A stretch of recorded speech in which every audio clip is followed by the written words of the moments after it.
Você com certeza já ouviu falar de profecias, de profetadas nas igrejas? Isso existe mesmo? Existe profecia contemporânea?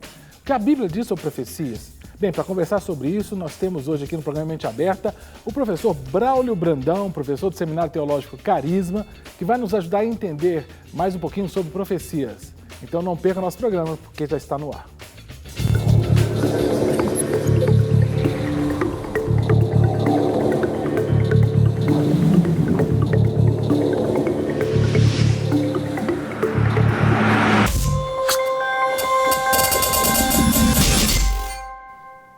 E vamos hoje conversar sobre profecia. Se tem um tema difícil de ser tratado nas igrejas, é isso, né? Profecias, profetas, profetizas.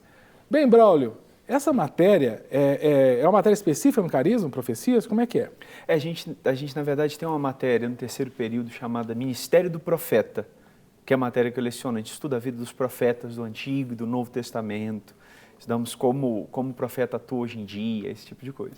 Olha, com certeza é um tema muito rico. E nós temos N perguntas, né, que podem ser respondidas por você. Nós já vamos ver essas perguntas, né, na nossa telinha ali. Vamos ali para a primeira pergunta. Braulio, vamos lá. A Bíblia diz que línguas e profecias cessariam. Isso já aconteceu? Manuel Braga, de Curitiba, Paraná. Então, a terra lá do juiz Sérgio Moro, o pessoal está preocupado. Existe uma tese, Braulio, que é a tese que a gente chama de cessacionista, né, que acreditam que línguas estranhas, profecias, cessariam com o fechamento do cânon. Qual que é a sua leitura? O que a teologia diz sobre isso? Não, existem duas linhas, realmente. Existe uma linha que acredita que todos os dons do Espírito já acabaram naquela época. E tem outras que acreditam que não, né, que os dons do Espírito continuam. É uma má interpretação, para mim, é uma má interpretação, o cessacionismo, do que diz 1 Coríntios capítulo 13, que diz que um dia as línguas vão passar, é profecia, mas quando o que é perfeito se manifestar, elas vão passar, que o amor, a fé e a esperança permanecem para sempre. A questão é que aí no texto de 1 Coríntios 13, ele coloca língua e profecia junto com ciência, junto com sabedoria, porque o conhecimento humano não vai fazer diferença no céu, na eternidade. Então, eu acho que se língua e profecia passaram, o conhecimento também tinha que passar. Sim, sim. Se a gente continua estudando, por que uma coisa parou e a outra continua? E a interpretação é que esse perfeito não é, então, o cânon? Não, está falando do céu, onde não vai ter mais imperfeição, não vai ter mais pecado, não vai ter mais nada disso. Aí, para que a gente vai precisar profetizar se a gente já conhece a Deus, se a gente já tem acesso a todo conhecimento? Por isso que não vai fazer necessidade. É a mesma coisa de Efésios 4:11. Algumas pessoas falam que hoje em dia não tem mais apóstolo, não tem mais profeta, não tem mais nenhuma outra coisa. Mas tem pastor. E a Bíblia coloca, Efésios 4:11 coloca apóstolo, profeta, evangelista, pastor e mestre, tudo no mesmo barco.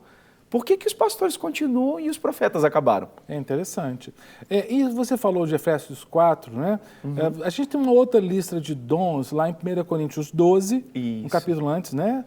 De 1 Coríntios 13, e em Romanos capítulo 12 também, que fala de alguns dons ali. Isso. Na lista de Coríntios, a gente tem profecia também, não tem? Tem profecia também. E será que é a mesma qualidade de profecia de Efésios 4? Porque ali fala, né, de diversos dons que o Espírito daria. O que era essa profecia? A gente, na verdade, diferencia. A gente trata os dons espirituais diferentes daquilo que a gente classificou como dons ministeriais. A diferença é basicamente assim, um pastor, ele recebe o ofício, ele recebe o dom, ele está sempre naquele dom. A vida dele vai estar exercendo sempre aquele ofício. Esse é ministerial. Esse é ministerial. Os dons do Espírito são como os dons de cura, como o dom de profecia, é algo que se manifesta em alguns momentos, mas não está em ativação o tempo todo. Conceituando, se você fosse definir assim, quando você é professor, você está lá, profecia é isso. O que é profecia? Profecia é falar por inspiração divina. Essa é a definição de profecia. Não precisa ser sobre o futuro, não precisa revelar coisas escondidas e ocultas. É quando Deus te inspira a falar. A verdade é que mesmo os irmãos cessacionistas, tem gente cheia do Espírito que está profetizando nos púlpitos, falando por inspiração e achando que não existe mais profecia. Quando você fala inspirado por Deus, você está profetizando. Então eu acredito que o Espírito Santo continua inspirando as pessoas. Esse inspirado por Deus seria... O que quer dizer inspirado? É quando o Espírito Santo está te movendo no que você está falando. É um dom do Espírito. Então é quando você está falando, mas Deus está falando através de você. Agora, tem que ser algo novo? Ou eu posso, por exemplo, pegar um texto bíblico e profetizar um texto que já está nas Escrituras? Como é que é? Pode ser assim? A questão é assim, é porque as pessoas usam profetizar para outra coisa. A inspiração que vem de Deus, ela vem de Deus. Então Deus te inspira no momento em que Ele quer te inspirar. Então às vezes você está pregando e você percebe que alguma coisa que você está falando soa diferente. Então tem pessoas que vêm, nossa pastor, aquilo falou para o meu coração. Era Deus inspirando o pregador a falar algo que aquela pessoa precisava ouvir naquele momento. Agora, quando você profetiza um texto bíblico, é porque às vezes as pessoas falam assim, não, profetiza isso sobre a sua vida. Isso. A profecia é o que Deus inspira a falar, você não pode inventar a profecia, não pode mandar Deus te inspirar a falar alguma coisa. A pessoa, isso normalmente vem, eu acredito que vem de uma má interpretação daquele texto de Ezequiel 37, do Vale de Ossos Secos. Sim. Que Deus vem, pegou, pois, profetiza sobre esses ossos. Profetiza a vida sobre esses ossos. Por que o profeta podia profetizar a vida sobre os ossos? Porque Deus mandou ele profetizar a vida sobre os ossos. Se você não tem uma ordem de Deus para profetizar, uma inspiração de Deus para profetizar, você não pode. Não posso inventar a profecia, não profetizo que você vai ganhar um carro. Não, a não ser que Deus tenha me dito. A não ser que eu esteja debaixo da inspiração divina, eu não posso inventar a profecia. Porque isso aí me parece muito com aquele negócio de confissão positiva, né? Que é mais ou menos assim, é pensamento positivo. Não, eu posso até, por exemplo, se a Bíblia diz que posso todas as coisas naquele que me fortalece, aí eu estou passando por um momento difícil e eu começo a falar a Bíblia, confessar a Bíblia, não tem problema. Né? Não, eu creio que o Senhor é meu pastor, mas isso não é profetizar. Isso é confessar a Bíblia, é crer na Bíblia, é outra história. Perfeito. É diferente. Perfeito. Vamos mais uma pergunta, Braulio? Vamos lá. Pergunta que está na tela ali. Boa essa aqui, hein? Há diferenças entre os profetas do Antigo Testamento e do Novo Testamento? A Sara Oliveira, de Alto do Caparaó, Minas Gerais. E aí, tem diferença? Porque a gente tem profeta, vamos pensar lá, Ezequiel, Jeremias, dos profetas do Novo Testamento? Tem muita diferença. Qual? A principal delas é que, depois da morte e da ressurreição de Jesus, o Espírito Santo agora vem sobre todos os crentes. A partir ali de Atos capítulo 2, o Espírito Santo foi derramado sobre todos aqueles que já eram crentes, sobre todos aqueles que receberam a Jesus. Se você recebe a Jesus, você tem acesso ao Espírito Santo. Você recebe ele em você, você pode ser batizado, você pode ser usado por Deus. No Antigo Testamento isso era muito mais limitado. O Espírito Santo vinha sobre algumas pessoas, sobre os reis, sobre os profetas e sobre os sacerdotes especificamente. Inclusive, aproveitando, sem querer cortar teu raciocínio, eu acho que é por isso que Davi, lá no Salmo 51, ele diz assim, não retires de mim o teu espírito, porque havia a possibilidade da retirada do espírito. Exato. Assim como o espírito teve sobre Saul e saiu. No Novo Testamento ele habita, né? Ele habita, é diferente.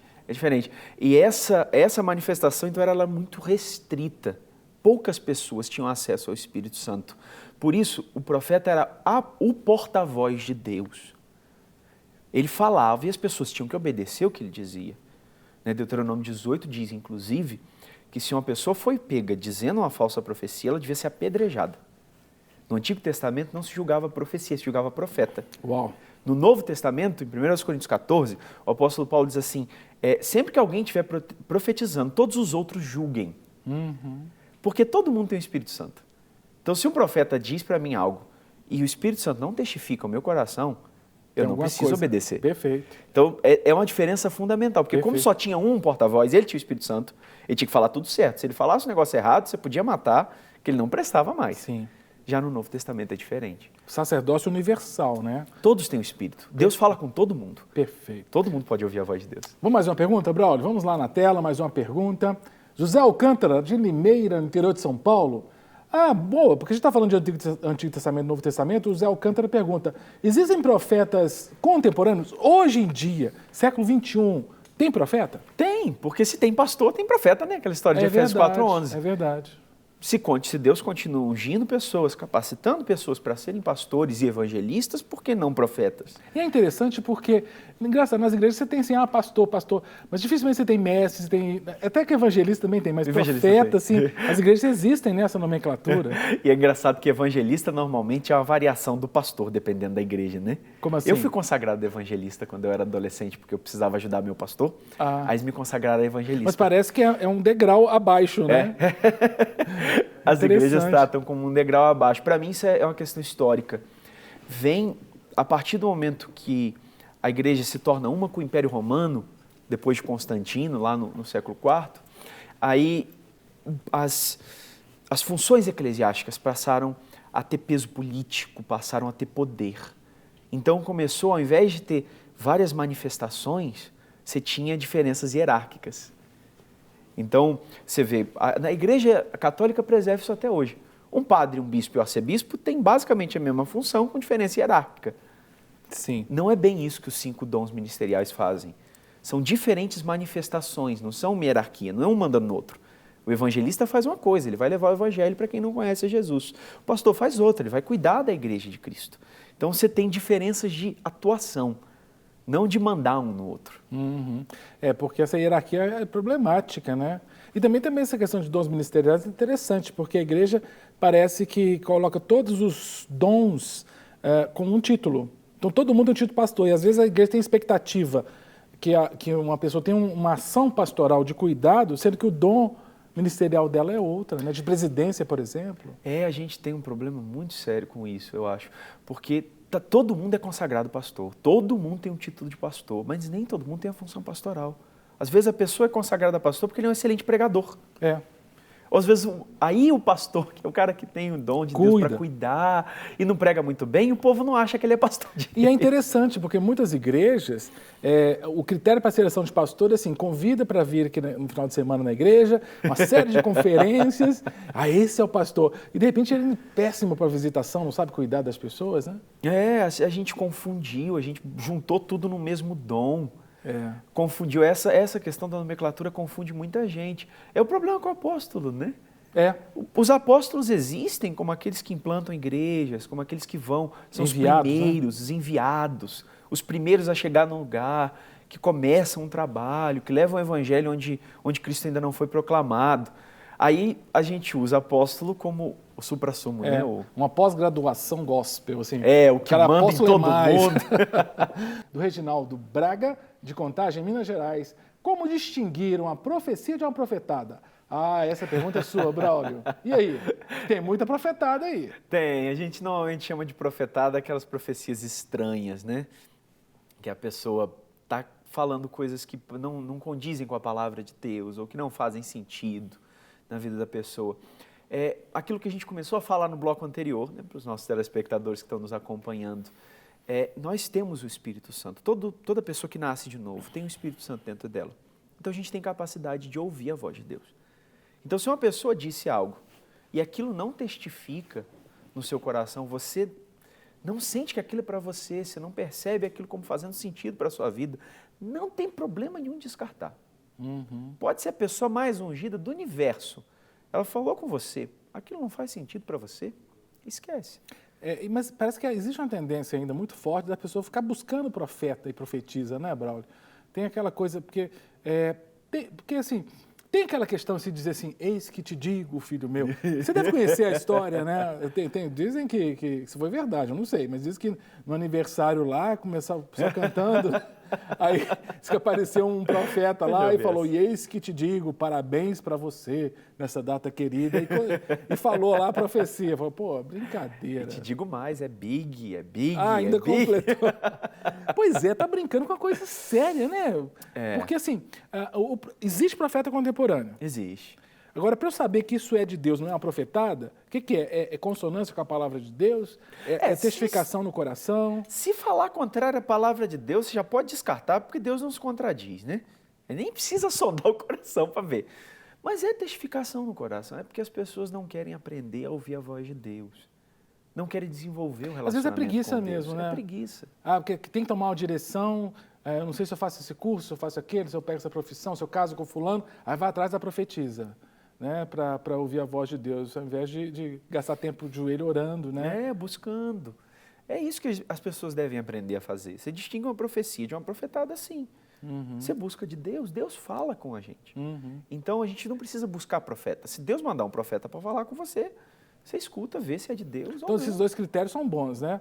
Primeiro, testificar no Espírito que aquilo é de Deus. Segundo, se não contradiz a palavra de Deus. Se contradiz a palavra de Deus, pode Descarta cortar fora, nem escuta porque Perfeito. não vale a pena. Vamos mais uma pergunta, Braulio? Vamos lá, mais uma pergunta na tela sobre profecia. Do Maranhão, a Gertrudes Alves, lá do Maranhão. Ela está preocupada porque é mulher, né? Mas tem muita igreja que não pode. Mulher pode profetizar na igreja, Braulio? Pode. Não há problema nenhum quanto a isso. Porque não há diferença, espiritualmente falando, entre homem e mulher. Se eu acredito que é um dom do Espírito, por que eu preciso de ter um cromossoma Y para poder profetizar? Agora, vou complicar para você. Pode. Mas tem tanta gente que fala, né? E tantas igrejas que falam que lá na Bíblia, Paulo diz que é uma mulher ficar calada na igreja. E aí? Paulo diz isso especificamente em 1 Coríntios capítulo 14. Ele está escrevendo para a igreja de Corinto. A igreja de Corinto tem algumas particularidades. Uma delas é que o culto dele estava virando uma bagunça. Ele diz isso em 1 Coríntios 14, quando ele estava dando instruções para a ordem no culto. Então ele começa dizendo, todos podem profetizar, mas faça isso um de cada vez. Ele dá processo. Faz 2, no máximo 3. Ele vai dando processos. E aí ele dá uma instrução específica. Ele diz, a mulher deve ficar calada na igreja. É porque ele estava tendo problema com as mulheres de Corinto. Especificamente de Corinto. Ele estava tendo problema com as mulheres de Corinto. E, na verdade, o texto vai falando que a mulher não deve ensinar na igreja. Era porque também, naquela época, as mulheres não tinham acesso à educação formal naquela região. Elas não podiam estudar. Então, se elas não tinham liberdade cultural para estudar, como é que elas iam ensinar se elas não podiam aprender? Entendi. Então, a maneira da mulher aprender naquela cultura era dentro de casa. E me ocorreu também aqui agora, Braulio, a pergunta lá do Maranhão, sobre se mulher pode profetizar na igreja, porque Paulo mesmo disse que aquela mulher que profetiza, ela profetiza com a cabeça coberta. Então podia. Podia. Desde com a cabeça coberta, né? Essa aí já é em outra carta, mas Pois podia. é. Que seria... não, é na mesma carta, mas é um capítulo diferente. Mas o que seria cabeça coberta? É porque lá em Corinto também tinha uma situação específica, que haviam prostitutas cultuais, tinha uma deusa que a adoração a ela era feita por meio de sacerdotisas que vendiam o seu corpo. E essas sacerdotisas tinham uma marca, elas raspavam a cabeça. Então as mulheres, naquele lugar, se elas raspassem a cabeça, se elas não andassem com a cabeça coberta, ou com o cabelo longo, ou com o véu, elas estavam se identificando com aquele tipo de prostituta. Então, naquele lugar, melhor... Cultural mesmo a questão. Era cultural. Eles estavam demonstrando promiscuidade. A promiscuidade de uma mulher se demonstrava pelo comprimento do cabelo. Interessante. Não é muito o que a gente tem hoje em dia. O não se conformeis com esse século cabe aí, então, né? Porque a sociedade mundana ela vai se alterando. Então, a igreja sempre tem que ficar de olho para não parecer com coisas erradas, né? É muito a mensagem que se transmite. O comprimento do cabelo não é a questão central. Mas você tem, por exemplo, culturas onde mulher... Antigamente, alguns anos atrás, a gente tinha isso no Brasil, né? Homem só usava cabelo curto, mulher só usava cabelo comprido. Já não é mais assim. Mas se você vai para um lugar que é assim, e o homem deixa o cabelo comprido, ele está dando uma mensagem. Hoje não é mais. Então não tem problema o homem usar cabelo comprido. O problema é se ele estiver transmitindo a mensagem de que ele não é homem. O que está comunicando, né? O problema é o que você está comunicando. Perfeito. Vamos mais perguntas sobre profecia, pergunta na tela. Lá de Feira de Santana, na Bahia, a Maria da Consolação pergunta, o que acontece... boa essa, hein? Boa, já ouvi. O que acontece se você desobedecer o profeta? Porque tem muito profeta que faz isso. Eis que te digo. E ainda fica aquela coisa, se você desobedecer o juízo do Senhor, porque você não está ouvindo o ungido do Senhor. E aí? Esse é o problema das pessoas não saberem fazer a distinção entre a antiga aliança e a nova aliança. Aquilo que a gente começou a falar lá atrás. Na antiga aliança, só os profetas tinham o Espírito Santo. Então você tinha que ouvir tudo que o profeta falava. No Novo Testamento, a Bíblia diz, lá em 1 Tessalonicenses, do mesmo jeito que em 1 Coríntios 14, que a gente tem que julgar as profecias. Todas elas. Não reter o que é bom. Não desprezar as profecias, mas julgar todas as coisas e reter aquilo que é bom. Então, o que acontece se você desobedecer um profeta? Nada. Dependendo do que ele estiver dizendo, nada. Sim. Se ele estiver dizendo uma coisa que Deus está te confirmando no seu coração, que é Deus que está falando com você, aí você colhe as consequências de desobedecer a Deus. Agora, será que hoje em dia nós temos uma igreja muito acrítica, muito dócil, assim? O que vem do púlpito, às vezes vem uma palavra de profecia, e eu coloco aspas nessa palavra de profecia, e porque veio do púlpito, veio do pastor, do profeta, a igreja aceita de forma crítica, sem avaliar. A gente não tem uma igreja, às vezes, muito alienada? A gente tem, na verdade, eu costumo usar esse exemplo. Na sala de aula, o mesmo problema da profecia é o mesmo problema das pregações. Não é só porque alguém falou em cima de um púlpito que eu tenho que aceitar tudo. O apóstolo Paulo elogia os cristãos da cidade de Bereia. Antes deles se converterem, na verdade, né, os ouvintes da cidade de Bereia, porque eles analisavam para ver se o que Paulo estava dizendo batia com o que a Escritura estava dizendo. Porque essa é a tarefa do crente. É julgar todas as coisas e reter aquilo que é bom. Se você ouviu, vê se está de acordo com o que a palavra de Deus diz, vê se está de acordo com o que Deus está falando com você. A responsabilidade é sua. Eu vou até para outra coisa, né? Tem gente que acha que o falso profeta, Deus vai castigar, mandar um raio do céu. Deus não faz isso, porque se você recebe uma falsa profecia, a responsabilidade é tanto sua como de quem falou. Sim. É dos dois. Os ouvintes têm responsabilidade também com o que eles aceitam. De acolher algo que não é de Deus, né? O que tem de profeta de Araque aí não é fácil. Se a Bíblia manda você julgar e você não julga, você está desobedecendo o que a palavra de Deus está dizendo, né? Claro. Agora, como um profeta contemporâneo recebe a palavra de profecia? Porque no Antigo Testamento a gente tem profetas que receberam em sonho, outros receberam em visão. Então, nós temos o Antigo Testamento, por exemplo. Deus falava com essas pessoas, né, e eles diziam, assim diz o Senhor, e profetizavam. Hoje em dia, é assim também? Como é que a teologia explica a profecia contemporânea? Pode ser. Deus fala do jeito que Ele quiser, mas não precisa, né? Tem um autor, o Kenneth Hagin, ele é feliz em uma consideração muito interessante. Ele diz que a gente, às vezes, perde o sobrenatural porque a gente fica muito focado no espetacular. Deus fala também de forma simples com a gente. O Kenneth Hagin fala isso? Que impressionante, rapaz. Porque às vezes a pessoa pensa assim que não, tem que ser tudo espetacular, tudo com pirotecnia, né? Não precisa. Você pode ter uma visão, você pode ver anjo descendo. Deus fala. Sim. Se você quiser te mostrar anjo até e assim. demônio. Mas não precisa ser assim. Deus às vezes fala de uma forma muito simples. Você está falando, eu estou lembrando de um profeta, de Elias. Quando ele estava lá no monte, acho que é no Monte Horebe, se não me estou enganado, quando ele estava fugindo de Jezabel, que Deus tem uma tempestade, tem um vento, fogo, tem raio. Deus não estava nada disso, né? Deus estava num ventinho, né? Interessante Deus isso. fala de forma simples. Às vezes é uma coisa que vem no seu coração, você nem tem certeza se é de Deus ou não. A gente costuma dizer que a profecia pode ser muito simples. O Luciano Subirá, também quando falou na igreja sobre isso, ele falou, a profecia pode ser muito simples. Você pode dizer assim, olha, eu acho que Deus está falando. Veio aqui um negócio no meu coração, faz sentido para você? Boa você ter falado isso. Outra pergunta em cima disso. O profeta tem consciência de que ele está profetizando? Ou ele pode... Às vezes. Porque a pergunta é, ele pode profetizar, depois dizer... Aí alguém falou assim, não, irmão, aquilo que você falou foi de Deus para a minha vida. Pode acontecer dele profetizar, ele profere uma palavra sem ter consciência que é uma profecia. E isso é testificado depois que alguém dá o feedback? É possível? Pode. Acontece. Às vezes você está pregando. A pregação é um exemplo muito bom. Às vezes você está pregando e você começa a falar umas coisas e você pensa, gente, de onde está vindo isso? Eu não tinha preparado isso, eu não tinha pensado nisso. Depois alguém chega, nossa, pastor, precisava ter ouvido isso. Nem sempre ele precisa saber que ele está sendo usado, não. E eu vou complicar para você mais ainda. O cara pode profetizar em línguas? Como é que é o esquema? Aí fica complicado.